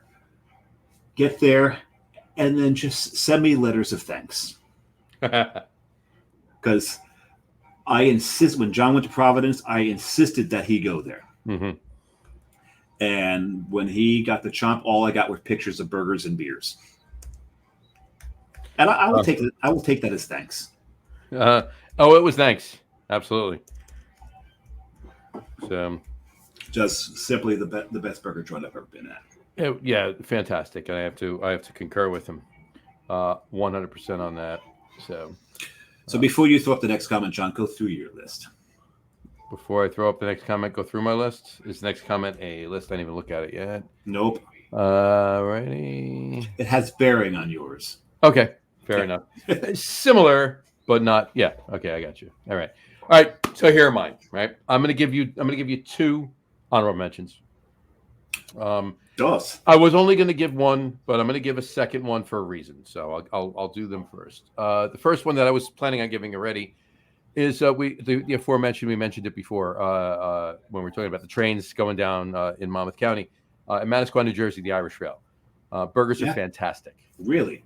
Mm-hmm. Burgers are fantastic. And you're not saying that just because you live with someone who works there. I'm not saying that. The burgers are fantastic. They're really good. And you know what? I'll have to give a third honorable mention, but it's just a mention, so it's not necessarily on my honorable mentions. I'm mentioning it. They're very, very, very close to the burgers that were at 381 Main Bar and Grill up in Little Falls, New Jersey, which has been closed now for 5 years. Yes. So it's not making my list because they haven't been open in 5 years. So, but the Irish Rail burgers are. And I never had a burger there. Fantastic. I always had the pizza. Fantastic. Yes, and the burgers were great there too. So, and I do have to tell you that I am sure, since it's the same ownership and pretty much everything that was at 381 Main is now at Best 46 in Woodland Park. Yep. I have yet to have a burger anytime that I've gone to Best 46. So I will make sure the next time I go, I will have a burger and I will report back. I did have one at the older location, Best. a burger there. And it's a damn good burger. Yeah, it's a damn good burger. Yeah. That's a damn good burger, yeah. So, and that's closed now too. Oh, they did close that one down. Regular basket. The one next to the pork shop. Correct. Yeah, that's closed down too. So anyway, but my first honorable mention, Irish Trail, Massaquoi, New Jersey. My second honorable mention, and I just put that on there, and there's a reason for it. We're partners with Five Dimes and the Five Dimes Brewery in Red Bank, New Jersey. Obviously, that's what we're talking about. But Five Dimes has their original location up in Westwood. Yep. Diagonally across the street, on the far corner, is Westwood Prime Meats. Their burgers are fantastic. Oh, I gotta remember that because I'm a lot closer to it than you are. Their burgers are fantastic. Again, there's brisket in. You get a brisket burger. You get a short rib burger. Oh, I failed to mention today's also National Brisket Day. Happy National Brisket Day. There you go. The short rib burger there is fantastic, and it comes with marrow butter. Okay. Yeah. So hold on, I'm having a heart attack. Yeah. Oh my God. Yeah. Oh, before you go into your three, Go ahead. maybe throw another honorable mention there. Fast food joints. What's your favorite fast food burger? It's got to be Wendy's. You know, I respect that. To me, the Whopper is just such a good burger. yeah, that's nostalgic for me, right? I mean, since I Well, it's nostalgic for me as well, but I really think I still think it's a damn good burger. Burger King makes a good burger. I just, you know what? It's probably the consistency, the texture of the Wendy's burgers that I like just a little bit better than because they're never frozen.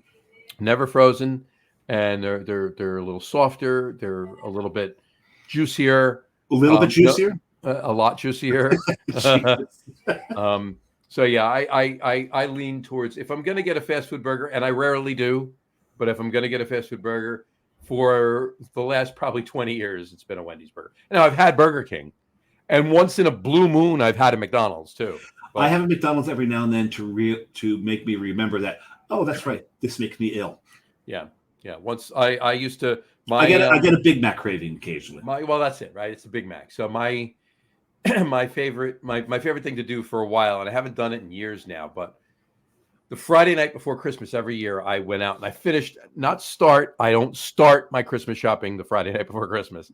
I finished my Christmas shopping the Friday night before Christmas. But what I'd always do is I would treat myself when I left the mall or wherever I was. Right, I would pull into a McDonald's. I go through the drive-thru and I would get a Big Mac, a fries, and a vanilla milkshake. That's it. And not super-sized fries and just one Big Mac. And here's the thing: there's nothing wrong. Actually, there's everything right with 2/3 of that. The best fast food fries, McDonald's. Sure. The best vanilla shake, McDonald's. Right. When the machine's working. Right.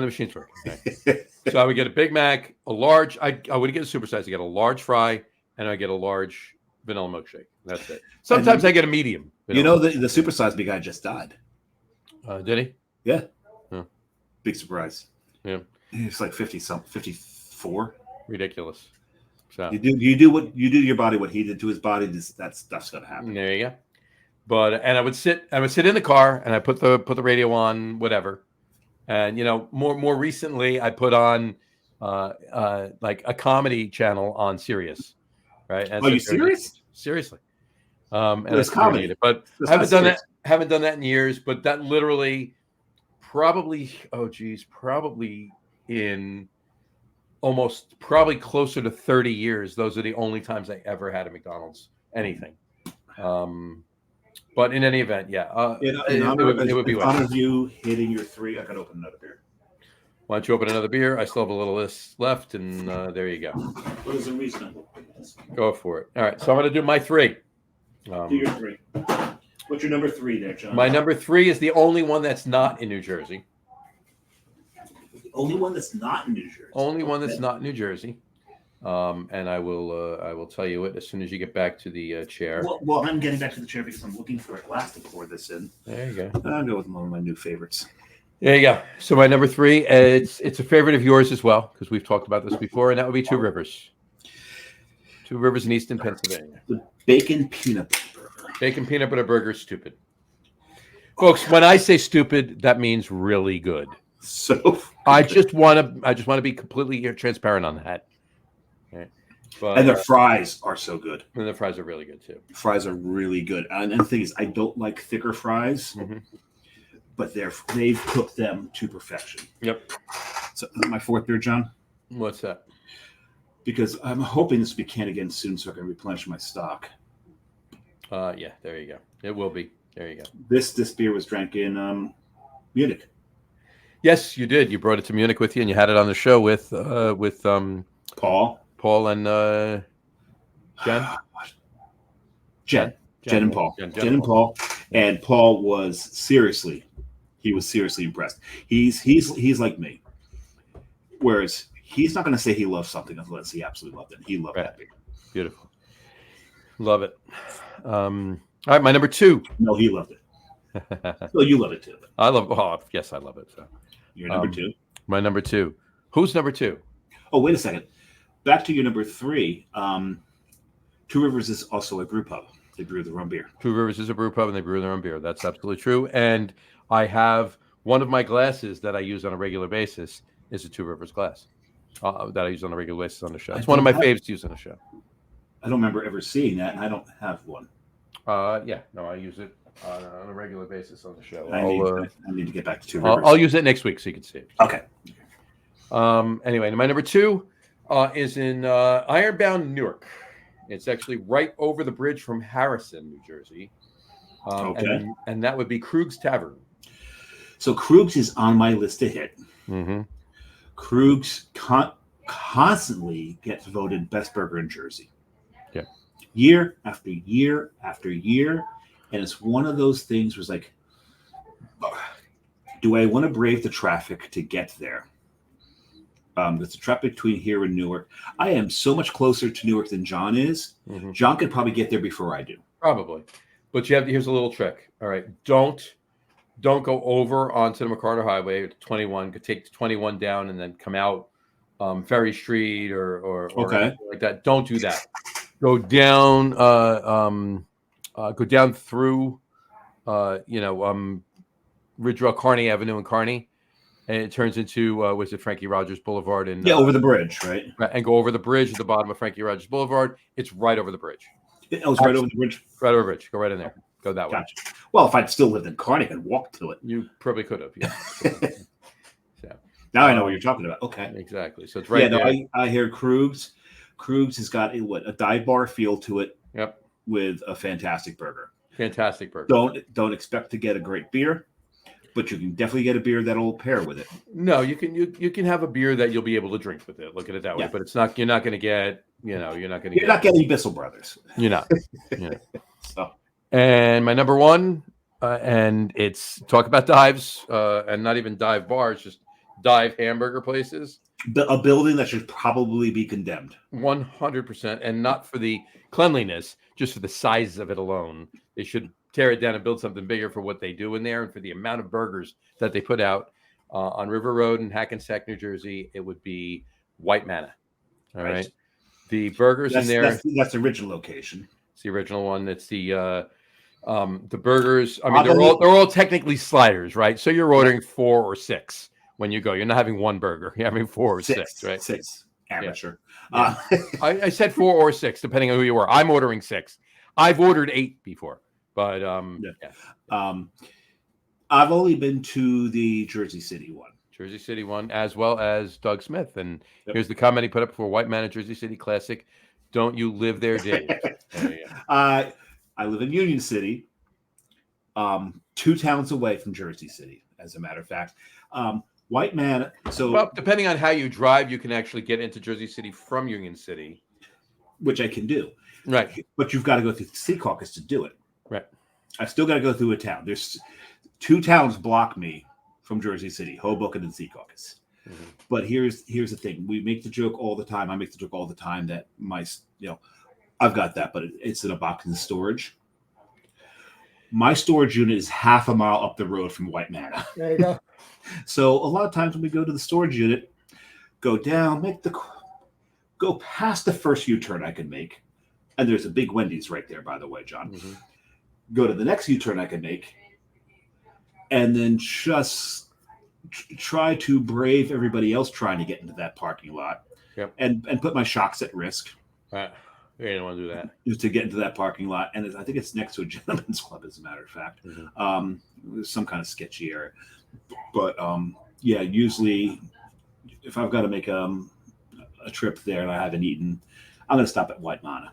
Yeah, you have to. But the one in Hackensack, and I will make a suggestion. All right, first, if you're nearby, whether you live in the area or you're traveling to the area or you're just going to come to the area because of that, first of all, if you want to hit a brewery while you're there, go to Hackensack Brewing. It's not far away at all. Not far at all. Grab a sack of burgers, go squat down in Hackensack, order some beers. Yep. But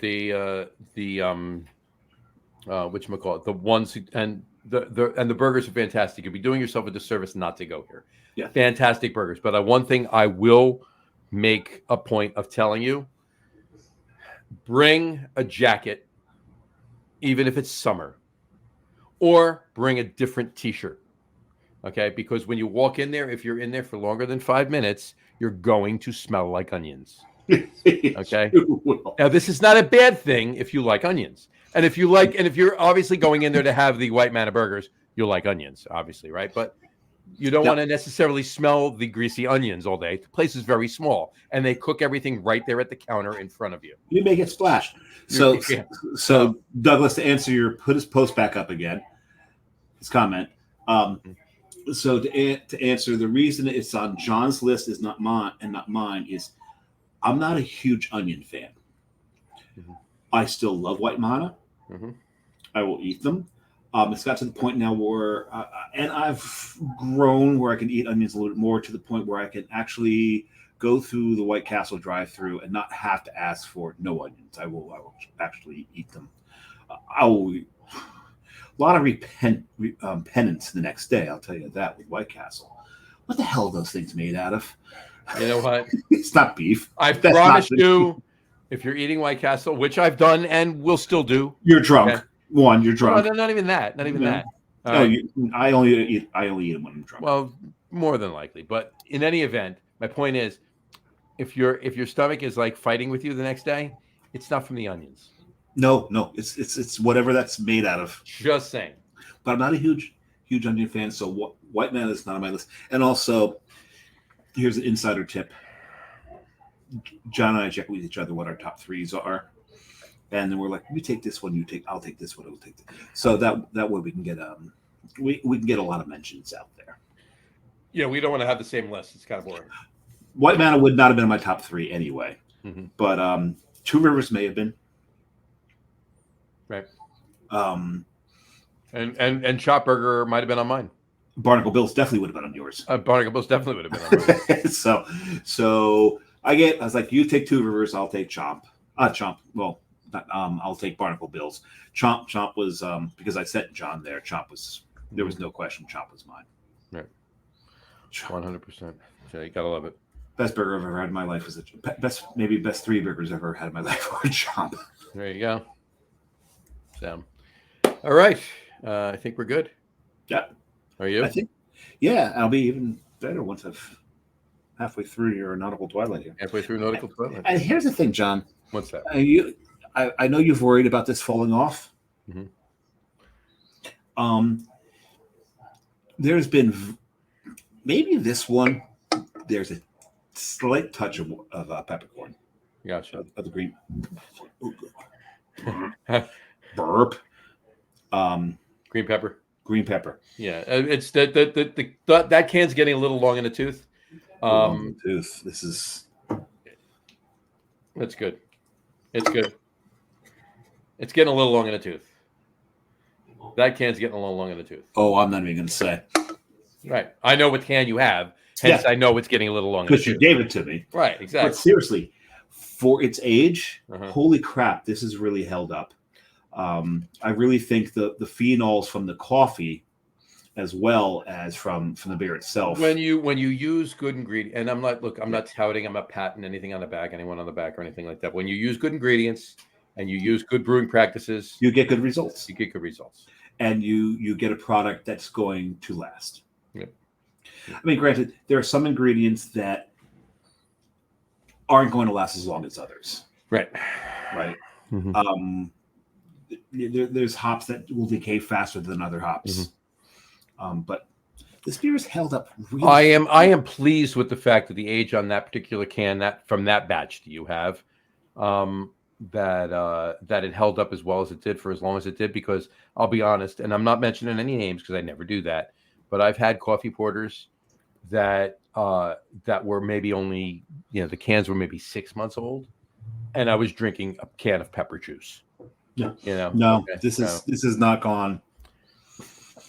If there's any green pepper in this, it's only the slightest touch, and it's only right at the tip of the tongue, right at the end. Right. No, this is held up nicely. Yeah, and like I said, we're probably gonna. I mean, the plan was to do it around November.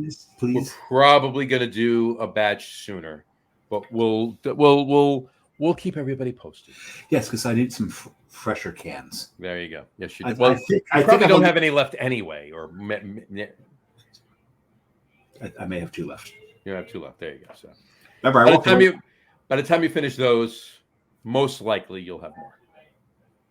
Excellent. There you go. So. And then eventually we'll do the John and Dave's favorite adjuncts combined in Nautical Twilight. This is true. Yeah, we're thinking about doing that too. That may be the November. That may be a. So those of you keeping score, you now have a coffee porter that will have maple and coconut in it. That may be, if we do that, that may be just a small batch of one small portion of one batch of it, which means it would only be draft, but we can certainly walk away with crowlers. And, well, no, I will probably take the train down and drink the goddamn keg dry. Right. With you next to me going, the maple, this is so great. I'll be going, but the coconut. It's the maple. It's the coconut. It's the maple. It's the coconut. And you know what Carrie's favorite adjunct is in beer? I do. It is, give me a second. I will tell you in a minute. It is, I know this. Damn it. Go ahead. Tell me. Don't tell me. Give me a hint. What's in this beer? Oh, coffee. Yeah. So you have all 3 of our adjuncts in one beer. In one beer. Yeah, exactly. So there you have it. All right. Cool. All right. Well, I'm happy. Great show tonight. We got a lot of good shows coming up. Yes. We have. I'll just mention some of the breweries coming up. Won't say when they're going to be because things have to be massaged and moved around. But there is some stuff sitting over here. I can't get my finger to go the right way here. There you go. Underneath that 12-pack of boat that is sitting there. And bless you. Thank you. Well, I had to mute the mic first. Yeah, it's John sneezing there. This is the second time it's happened. I didn't mention it the first time, but yeah. But there's some beer sitting over here that will make the fridge very, very soon because of the show that's coming. What does that say on the side there? That's, you mean right there? Right there, yes. That says Schilling Beer Company. Schilling Beer Company, yes. So Schilling will be making an appearance on the show. And to get this beer, John was my shill. Of course I was. Fiddlehead Brewing will be on the show. Oh, and the great thing about Fiddlehead is they're easily accessible in New Jersey. Yep. Greater Good, the Imperial Ale Brewery up in Worcester, Mass. Wait a second, I thought we lost. Still working that out. Okay, awesome. Oh my God! So we've got to drink 8% plus beers. That might be a 2-beer show. And we're gonna have a fun. In August, we're gonna have a fun show because it's the first time we're doing a show on St. Bernardus Day. It actually falls on St. Bernardus Day? It falls on St. Bernardus Day. Is it while I'm away? It just happens to be while you're in Vancouver. So, that gives me some targets.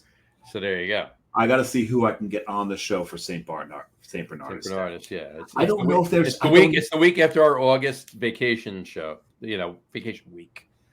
I don't know if there's any... I did not come across any Belgian... Well, if you can't find a Belgian brewery, you can find a Belgian bar. Or at least one that has Belgian beer. Those are your options. You've helped... Now, here's the thing. People don't understand what creativity means. Mhm. and the creative process. One person who did was Walt Disney, and I think he had some pretty damn good results. A little bit. Because what he did, what he understood about the creative process, and the TV show Chopped understands this as well. Right. The creative process is not caused by having all the options open to you. The creative process is spurred by having a limitation in your options. This is all you can work with. Run with it. Mm-hmm. So Disney, when he did movies, Mm-hmm. these animated movies, his animators, Mm-hmm. he gave them a color palette. These are the only colors you can use. And look at the results. Mm-hmm. In Chopped, these are the only ingredients you can use. And sometimes those results are disgusting. Right. But you get some amazing gems. And I like to do Chopped at home every now and then. I do Chopped with my kids all the time. And yes, sometimes the results were disgusting. Sometimes like, oof, got to make this again. So now John has just helped my creative process by now limiting my options for places to reach out in Vancouver. Yeah. But I appreciate that. So, okay, time to get to work on that. There you go. Work on that, and we'll definitely have that awesome show. And I think You think? we might want to have Matt on that show. Possibly, if we want a 3-hour show, if I can find a Belgian stop, if I can find a brewery that only does Belgian, and then we have Matt talk to him, it's going to be a 3-hour goddamn show. You know. Well, you know what though, but it would be a very entertaining and enlightening and educational show. Especially if you want to know more about dugongs. Belgian dugongs. Belgian dugongs. Belgian dugongs. Oh my god! You guys need to make a beer called Saint Dugong. Saint Dugong. There you go. Oh yeah, text that to Matt right now. We're doing a beer called Saint Dugong. Belgian dugongs. Yeah.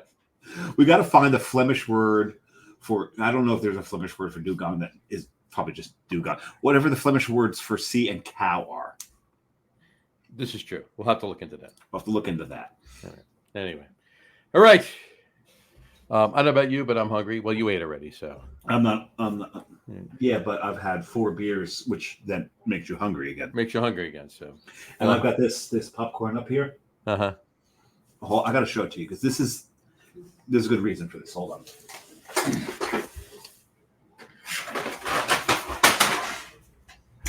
What would have been really funny if the whole shelf fell over while he did that. Trying to do this with style and grace and failed on both. Okay, so it's from a company. From a company. Well, that's good. No, there's a reason I want to show this. It is from a company is called. They don't really. Oh, it's called Popcorn for the People. Popcorn for the people. And what's really important about this brewery and this company is this right here. See that, John? Yep, I see it. So it says employing autistic and disabled adults. And tell you for a fact, we were in Asbury. They were having a market, and Popcorn for the People were there. And the 2 people man in the booth, they were artistic. They were doing a hell of a job. And it's not why I buy it. I buy it because it's a phenomenal product, but it feels good buying it for, a company that is doing this. Is why this, one of the main reasons this company exists. And it's amazing what they do. Right. It's amazing what they do with the money, but it's a damn good product. So it's right down here at the bottom there, Popcorn for the People. They do have a website. This is the dark chocolate espresso popcorn. Mm-hmm. They got all different types of cheese popcorns, so many different flavors in their popcorn, and it's really, really good. And this is going to go damn well with Nautical Twilight. You think so? Dark chocolate espresso? Yeah, probably. Yeah, I would say yeah. I'm saying yeah, absolutely does go with Nautical Twilight. So yeah, if you see them around They show. Oh, and here's the thing: they introduce one of their employees all the time on there. The employee they're introducing on this is Samuel. Right. His name is Samuel Bier, Bier. And John, he's a Mets fan. He is. Yes, it's right here. I'm There also a he huge New York Mets fan. There you go. So, yeah, I implore you, for your own sake, look for this stuff. I'll have to look for that. 100%. Popcorn for the people. Done. By the way, look on your screen. Zico.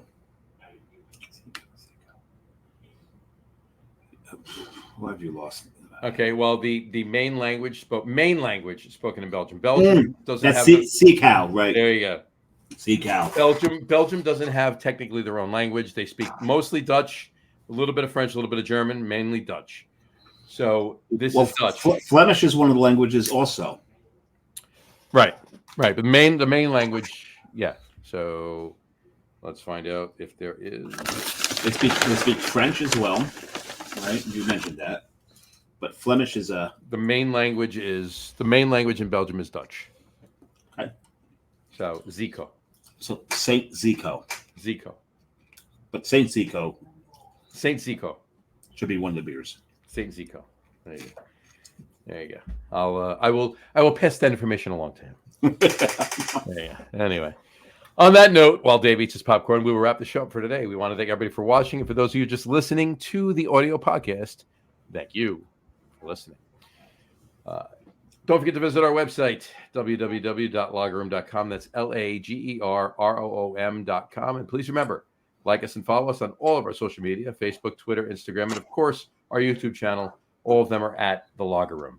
Remember, we go live with the video podcast on Facebook, YouTube, X, and Twitch every Tuesday night around 6:30 p.m. Eastern Time. And for those of you that want to just listen to the audio podcast, you can do so on our audio host, Spreaker, as well as iHeartRadio, Apple Podcasts, Spotify, Odyssey, Audible, Google Podcast, Amazon Music Podcasts, TuneIn, Podcast Addict, Castbox, Deezer, Podchaser, Listen Notes, pretty much anywhere you can find audio podcasts, you will find the Lager Room Guys Craft Beer Podcast. And if you haven't done so already, please subscribe to one or more of those feeds, and you will never miss a show. Again, thanks for following along with us. Have a great rest of your week. Have a wonderful weekend. If you're anywhere in the area of Monmouth County, stop by Red Bank and pop into Coastal Brew Works, and obviously Five Dimes Brewery, obviously. Pop into Five Dimes Brewery and have some Coastal Brew Works. There you go. You can say it like that.